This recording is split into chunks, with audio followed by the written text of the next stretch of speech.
What's going on, guys? Tony here with Edge Elite Knife Review. Got a really awesome review for you guys today.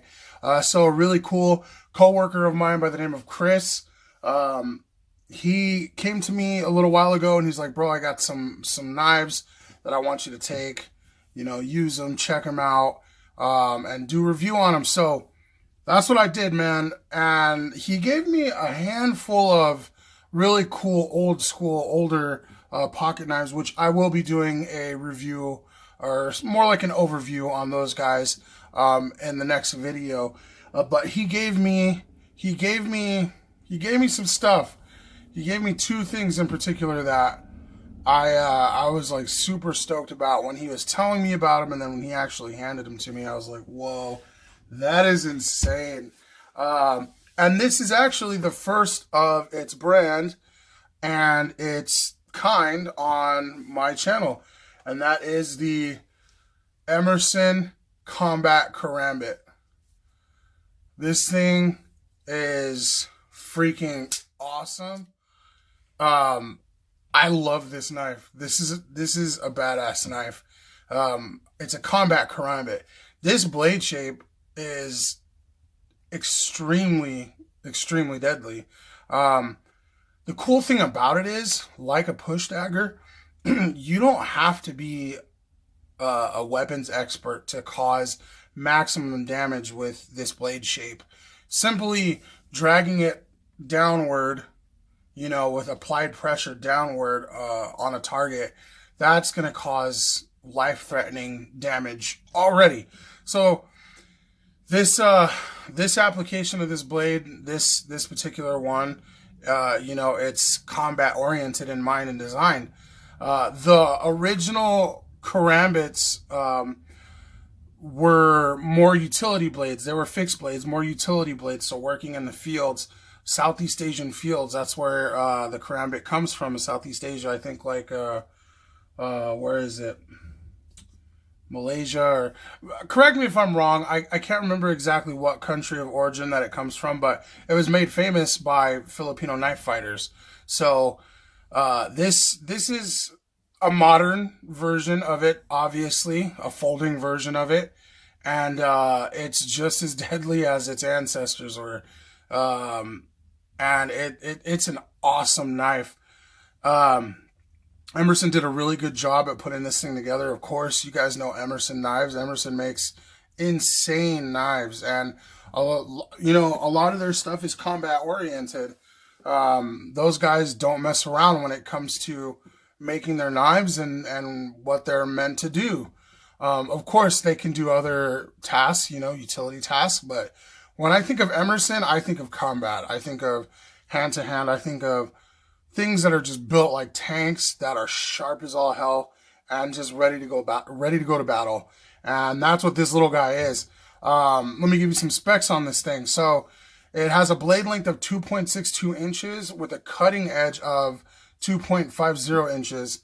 The blade material is 154 cm. And of course, it's hawkbill or karambit style blade. So the one thing that I do not like about Emerson, the one thing I don't like about Emerson is they do what's called, let me see if you can focus there. They do what's called a chisel grind. So what that means is this side is ground and this side is just flat. I don't like that. I really don't like that style of blade finish. I don't know. I guess to me it feels lazy. Like, okay, let's grind this side down and then just, straight edge on this side, done. I don't know. I know that the chisel grind has its use in like woodwork and stuff like that, but I don't know. I just don't like it. It's kind of a pain in the butt to get sharp, in my opinion. I don't know. Maybe I just don't know how to do it right. But yeah, it just don't like it. All knife guys have certain blades, certain shapes, certain grinds, certain finishes, blah, blah, blah, that they don't like. And that just so happens to be one of them for me is chisel grind. I don't like chisel grind.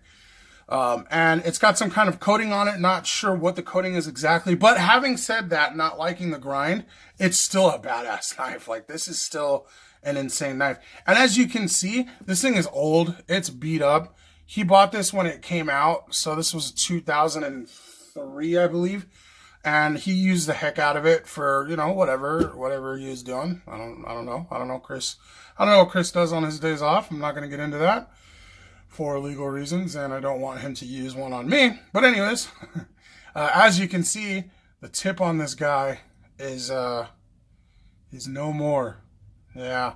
So I'm going to try and refinish that tip for him and get it back to its pointy glory. And yeah, we'll see how that goes. You can see it's got oval thumb hole opener as well as the patented EMERSON wave opener. So that's like the quick deployment out of your pocket should you get into a situation, a self-defense situation where every second counts. As soon as you draw that blade out of your pocket, this wave opener catches your pocket, the edge of your pocket, and deploys. So as soon as you pull it out, it's deployed, and you're just ready to slice and just ready to go to town and do some work. So that's really cool. I love the quick deploy on that, and all the EMERSON knives are freaking awesome. That's a really cool design that they came up with, and that many companies replicate and stuff like that, but EMERSON's got it down. The blade or the handle length on this guy is 4.6 inches. And handle material is G10. It's got a nice G10, but over time, you know, G10 wears down with use. And like I said, he's had this for quite a long time and obviously used it. So the G10 is smoother. It's still got a little bit of a grip to it, but it's smoother. To my surprise, when I was researching the knife, it says that the liners in here are titanium. So I guess they're titanium. If they're not, correct me, guys. Let me know. That's what it said on Blade HQ. I kind of do a lot of research off of them because, you know, they're like the go-to website for knives, in my opinion. Like, everybody knows Blade HQ that's into the knife community. Awesome guys. Love those guys. Love their videos. Love their work. Yeah, so it said that it's titanium. So that's what I'm going with, titanium. And of course, these are made here in America, US made. I think the price point on this guy was like mid twos, something like that. But what's cooler than this karambit? This nice, old, used, and abused karambit. What's cooler than that? Oh, what's this? It's the box for the knife. Oh, look at that. EMERSON Knives Incorporated USA. Oh, look at this. Production karambit, serial number 782. Can you see that? 782. Wonder what could be. Oh, snap. It's a brand freaking new one. He bought two of these guys back in the day. One was a beater and one was a safe queen, which if you got the money for that, that's totally cool. You guys know I don't like safe queens. However, if I could afford to buy two of every knife, to use one and to keep one in good condition, I'd be down for that. I'd have no problem with that. So in the packaging, you got this really thick plastic packaging. Comes with a little warning. Caution, these knives are extremely sharp. Always make sure the lock is securely engaged before using your knife for any purpose. So that's good to know for all you new knife lovers and knife nuts coming out there. Oh, look at this. David Morrell, The Protector. Best-selling a book, I guess. I don't know. Just came in here. I guess it's a little advertising for something in there. But yeah, brand spanking new combat karambit right here. And this one has got its wicked point on it. So this thing has never been used. Matter of fact, he handed it to me and he showed it to me, you know, real quick when he gave it to me. So that's been the only time it's been out of the box, was that day. Well, for me at least, it's been sitting here with me, and it's older beat up brother. Yeah, and it's cool to see it brand new. alongside its used and abused counterpart there. Freaking awesome, man. Like, 2 karambits in hand. Can you imagine that? Just the carnage right there. So, yeah. Double throat cuts. But yeah, amazing knives, guys. Like I said, the only another thing about this particular knife. Actually, 2 things about this particular knife. For me, this is specifically towards me because of, you know, my hand size. It's too small for my hand. It's a sick knife. I would love to own one.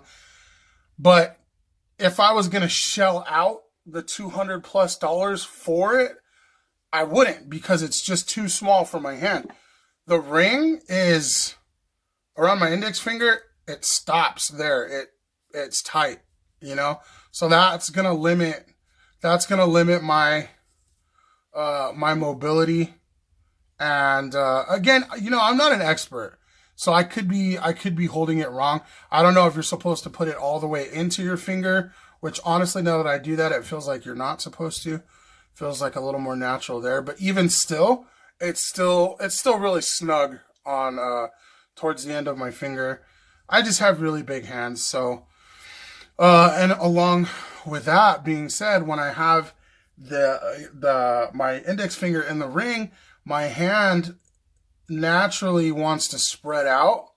And so to feel natural and not like my hand is scrunched up, it would be right here. So basically my pinky finger is resting right on top of, I guess, the little, the finger groove, which acts as a guard as well. It's resting right on top of it to feel natural in my hand. And that's dangerous because, as you can see, you know, my pinky is right on top of the edge. So any kind of, you know, slash like this could cause, you know, it to move up, my finger to extend, and my hand to go down onto the blade, which would be a really bad day for me when I'm trying to make it a bad day for the bad guys. So yeah, that, you know, those 3 things about this particular knife is that don't like the chisel grind. Do not like the chisel grind. Overall, the handle length is too small for my gigantic bear claws, and the finger hole is just a little too small for my gigantic fingers. So, that being said, Chris, you know my birthday is November 10th, right? So if you wanted to give me one of these guys, I'm just messing around. But yeah, overall, these are really insane knives. Emerson makes insane blades. I've always wanted an Emerson. I've had a Kershaw Emerson, which it's cool, but it's not the same. It's not the same as a real full-on Emerson. Excuse me. It's not the same as a real full-on Emerson, guys. It's not. And these guys right here, I can imagine these in a tactical application, you know, clearing a room or a building, and you know, you come across, you go around the corner and your rifle barrel gets swatted, and you know, you have to engage that bad guy real quick. You pull this out of your pocket and straight up his torso, or you know, you cut through his freaking arteries in his upper arm and he just bleeds out. You know, this is, pardon the brutal graphics, guys, but this is what this blade is now, you know, popularized for, is combat. This can still do everything its old counterparts could. You could still take this into a field and, you know, use it. I mean, obviously the blade's a lot shorter. You know, traditional old school karambits, you know, they're fixed blades. They're big. They're about that long, and they got a, you know, big curve. But over time, they've been adapted into this modern form for combat, and it just makes sense. It's just such a deadly shape. So yeah, I think my personal opinion, I think that the Cold Steel Tiger Claw would be the perfect perfect size karambit for me, because that is a big karambit. Like, this one is overall, I think it's about 6 something inches overall. The Tiger Claw is probably about, I don't know, 8 inches, 9 inches, something like that. I don't know. That thing is a lot bigger. I could see that the finger ring is a lot bigger. The handle is a lot longer. So I feel like that one would be perfect for my hand. This guy, I would struggle. I feel like in a real combat situation or a real life or death situation, if I were to use this, I feel like I would inflict damage on myself, being that it's so small. When you're, you know, engaged in hand-to-hand combat, I doubt that I'm going to remember, oh, make sure my hand is here, you know, scrunched up here and not comfortably. You know what I mean?